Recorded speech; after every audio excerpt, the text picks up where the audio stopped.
Hey guys, it's Pastor Chris, and I got my buddy here, Max, with me tonight. Max has been my puppy now for a little over 13, almost 13 and a half years. I got him exactly 1 week to the day before my dad passed away unexpectedly. So this guy has been like my best friend, and I've loved having him. And I'm going to spend some time talking tonight about our pets, especially when we get together in a few minutes to do our Zoom meeting. But I just wanted to ask you guys a question before I read a really weird story from the Bible about a donkey that talks. Now, some of you have heard me tell this story, but some of you haven't, and that's okay. But, you know, me and Max have, of course, he doesn't want to look you guys in the eye because he has no concept of the camera over here. But I would love to know sometimes what Max is thinking. Now, I know that when I hear him whimper, he probably needs to go outside to go to the bathroom. And sometimes he likes to sit up on his paws like this, and he'll kind of shake them up and down like that. And that's his way of letting me know that he wants something to eat, or he wants to come into the room where I'm at, and where I have a baby gate over here that kind of keeps him in one room so he doesn't wander the house peeing on everything. But there are sometimes I would just really like to know what Max is thinking. And I guess you guys, I'm going to ask you, how would you feel if your pets that you care about started talking to you and so that you got to know how they feel? Well, this little buddy here, he knows that I love him, but unfortunately I can't talk to him. So I thought it would be cool, but I got to admit, it would be weird if I woke up one day and Max was like, "Hey man, how's it going?" Would you talk to me like that? Oh, okay. Yeah, at least he lit me in the mouth. That's why he maybe said he would like to talk to me. Well, here's the weird story in the Bible. It's found in the book of Numbers, and it's in chapter 22, and it's actually found in verse 22. So I'm going to kind of jump in here real fast and just talk about this. There was this guy that was a prophet. His name was Balaam. And Balaam was actually, even though he was a prophet of God, he wasn't the best prophet in the world. As a matter of fact, he was kind of selfish and self-centered. And there was a group of people called the Moabites that wanted him to curse God's people, which were the Israelites. And the problem was Balaam was willing to do it because he wanted the money. But basically, to make a very long story short. And so when Balaam was called by the king, and his name was, I want to make sure I say this right, his name was Balak, and he was the king of Zippor. Balak summoned him to come to his castle or his home and to say, "I want to talk to you about cursing these Israelite people." And so Balaam gets on his donkey. Now, this is not a donkey that he just picked up one day. This is an actual donkey that he had ridden from place to place and town to town for years and years and years, kind of like me and old Max here hanging out at the house. Now, as Balaam began to travel, God was pretty upset with Balaam because God doesn't want anybody cursing his people. Can we agree on that?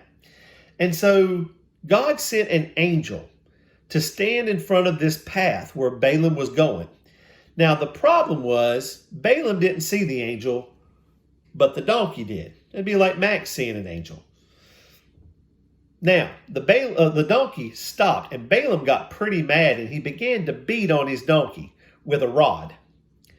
But then the donkey started walking, I guess because he loved his master, even though he saw the angel and the danger ahead. And so he began to go a little further when the angel got in front of the donkey again. And this time when he got in front of the donkey started veering off into a field.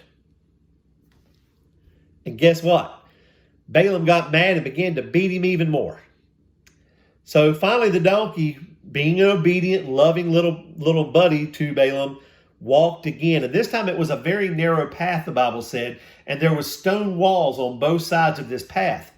When the angel stood directly in front of the donkey a third time, thus blocking him from going left or right in this path where the stone walls were. And so the donkey just decided to pin himself up against the wall. And when he did, he pinned Balaam's leg and it hurt him. You can imagine getting yourself pinned up against the wall like that and how it hurts. Got a little buddy here, sorry. So anyways, long story made short, at that point, Balaam was mad. And he began to beat this donkey senseless. And he was beating him to the point where he was even verbally saying, "I'm going to kill you for what you just did." You wouldn't want me to kill you, would you? Of course not. Mwah. So now, with that said, here's the conclusion to the story. It was at that moment that God was a little aggravated with Balaam, and the fact that he did not take the warning signs, even though he couldn't see the angel, it should be pretty obvious that God was not happy and did not want this to go forward. So God gave the donkey the ability to talk. And when he did, the donkey said, "Why are you beating me like this? Have I ever been an unfaithful donkey to you? Have I not always taken you where you need to go?" Now here's the really, really weird part. Talking about that's weird. Balaam began to argue with the donkey. Let that sink in for a moment. Now I love my little buddy here. We've never really had an argument, have we, Max? See, he won't even look me in the eyes. I think he knows where I'm going with this. Max and I very rarely argue. Every once in a while he might growl at me if I don't give him a treat or something. That way he lets me know he's unhappy, but for the most part we get along. Now, once Balaam figured out that the donkey was actually trying to protect him, Balaam actually repented of it, said he was sorry, and then he began to obey God. So here's tonight's discussion question, quite simple. Do you think God wants us to take care of the animals that we're around? Obviously, we love our pets. At least most people do. They love their pets. Even though you got to clean up after them and you got to feed them and walk them. You know, some people don't care as much about their pets. And then there are people that just abuse animals, period. So my discussion tonight is this. Does God love or want us to love on animals? Does he want us to take care of them, to protect them, to make sure that their needs are met? Is that a reflection of God's love for us when we treat animals the way that God would want to treat us? I don't know, but I think it's going to be a fun discussion tonight. So get ready to jump on the Zoom call. If you got a moment, take a picture and get your pet involved in this conversation tonight.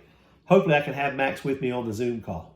Anyways, I love you guys. See you on the call here in just a second.